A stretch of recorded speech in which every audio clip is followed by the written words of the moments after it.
Good morning mga ka-farm, good morning. Dito po tayo ngayon sa ating taniman ng sili, pansigang mga idol. So makita nyo po talaga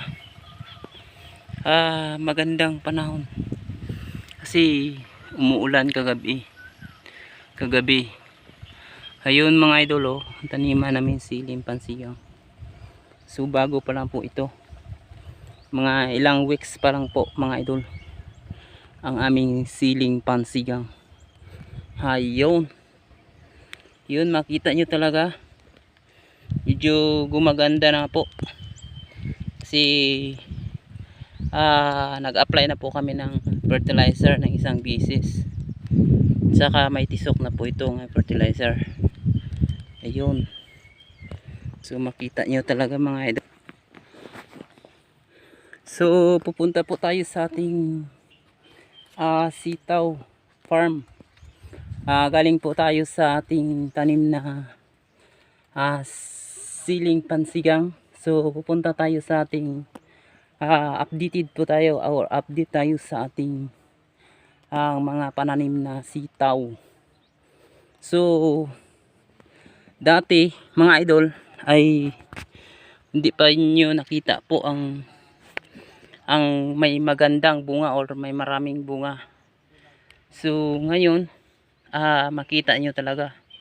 So updated po tayo ngayon sa ating farm site sa sitaw mga idol.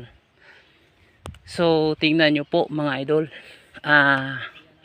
bali tomorrow mga idol ay first harvest namin ng sitaw. Pero makita nyo talaga yung binibidyohan or ko dati nga ganitong mga sitaw ay hindi pa nagbunga, o kaya yan sinasabi ko sa inyo nga itong sitaw nga hindi itinanim kundi nabubuhay lang dito sa dati naming itinaniman ng sitaw, kaya inalagaan namin mga idol. So ngayon makikita natin medyo magbibigay na sa atin ng biyaya ngayon mga idol. So watch up tayo mga farmer. Sabi nila yung nabuhay lang hindi tinanim ay hindi masyadong gumaganda.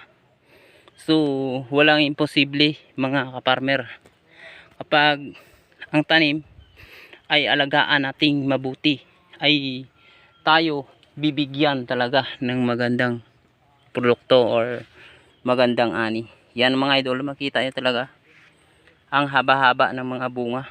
Pero ito idol, hindi itinanim kundi kusang nabubuhay lang dito sa ating dating sitawan mga idol. So watch up kayo dyan sa mga farmer na alam sa ganitong mga gawain. So good luck sa ating harvesting tomorrow. Makita nyo talaga mga idol, kasi bukas ay updated na po tayo ulit para sa ating harvested ng sitaw. So good morning, salamat sa mga nanonood sa aking videos, or thank you. Sana mayroon kayong matutunan sa aking video or sa aking kunting kaalaman sa farmer. So ito po sa sunod na next week makita nyo talaga mga idol, hindi lang kay ganitong bunga na to kundi bibigyan pa talaga na tayo ng Panginoon ng mas marami pa dito kapag tayo ay laging nagsisipag or nagdasal sa kanya. So mga idol, panimula pa lang ito, unang harvest tomorrow, pero I will get a mini blessing mga idol. Yun mga idol, yung mga bunga na sitaw na to, lalo na pag ito ay nagkaroon ng volume ng bunga, dumami pa talaga ito. Ayun, yun makita po natin ang kagandahan ng ating gulay na sitaw. Ayun, so kami po ay mayroon pang tanim na iba tulad ng ampalaya, upo, sili mga idol. So good luck and God bless you. Sana gayahin nyo po kami kahit sa backyard lang ninyo mga idol. Kaya na tong sitaw or upo man, backyard natin. Ayan. So dalawang ano to mga idol, dalawang portion. So God bless.